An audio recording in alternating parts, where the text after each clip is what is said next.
So the fourth ikar is the belief in God's eternity. So HaRambam spends much time and ink in the Moreh Nevuchim debating Aristotle's theory about the eternity of the universe, that the world and God could have coexisted eternally. Right? He even went as far and said he was willing to accept eternal matter if it was scientifically true. So firstly is, how does HaRambam conclusively adapt God's eternity as an ikar if he himself challenged it?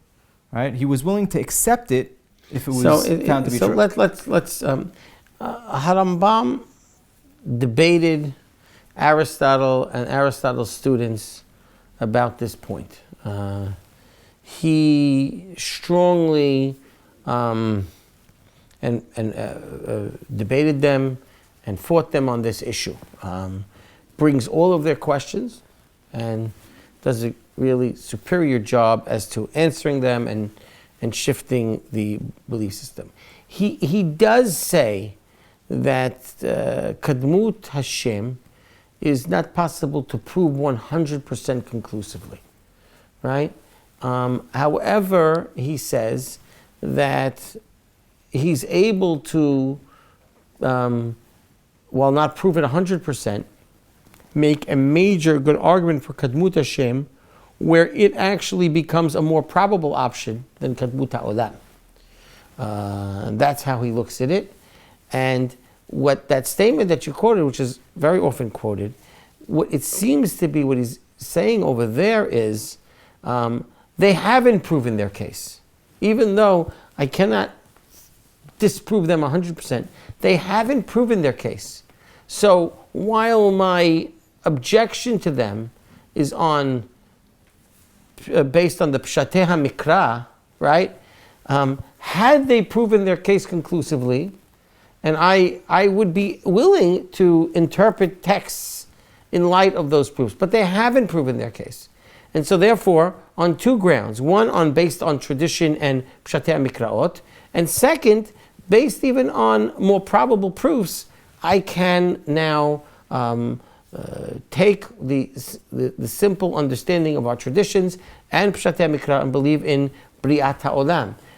However, we should note that while HaRambam couldn't disprove them, right, 100%, we don't even have to anymore because science has disproven it totally. The Greek thought of eternity of the universe is gone. It's out. It's been disproven by the scientists themselves. So they've done our work for us. So therefore, but to HaRambam, that doesn't actually contradict it being an ikar. Because the understanding of Briat HaOlam is a crucial element of Kadmut Hashem, of the uniqueness of HaKadosh Baruch Hu. But theoretically, if it was proven otherwise, we would have only had 12 ikarim. We could debate if anything was proven or what would have been proven. We know the reality that is in front of us, and that way we understand it as placed in front of us. Fine. But if I understand HaRambam's approach correctly, science overrides Torah? Is that what he's saying? I don't think that science overrides Torah. I think they are different understandings of the reality in front of us.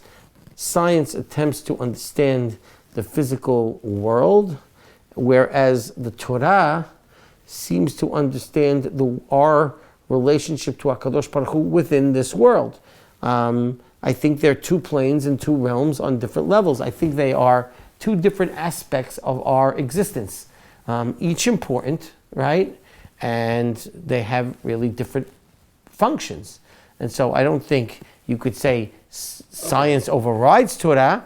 I think we have Torah, and we try and understand them as two different facets of our world, and we try and, as best as we can, merge the two worlds. And at times that are difficult. What do you do? What do you do when the Torah speaks about creation, speaks about scientific things, or speaks about dates and history? So the purpose of the Torah's understanding of creation, even based on almost all our Jewish commentaries, from Rashi on down, Ibn Ezra as well, the understanding of creation was never to tell me the totality of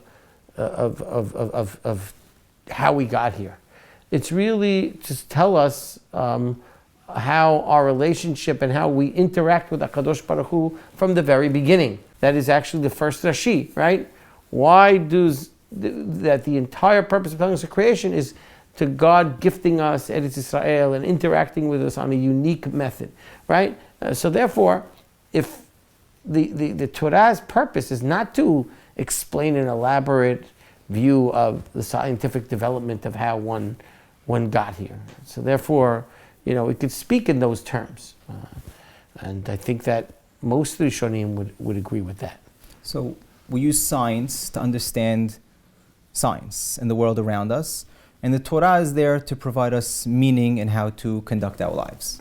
Yes, and interact with Hashem. In our interaction with God. So is there any real value now in decoding the Torah once we know the science?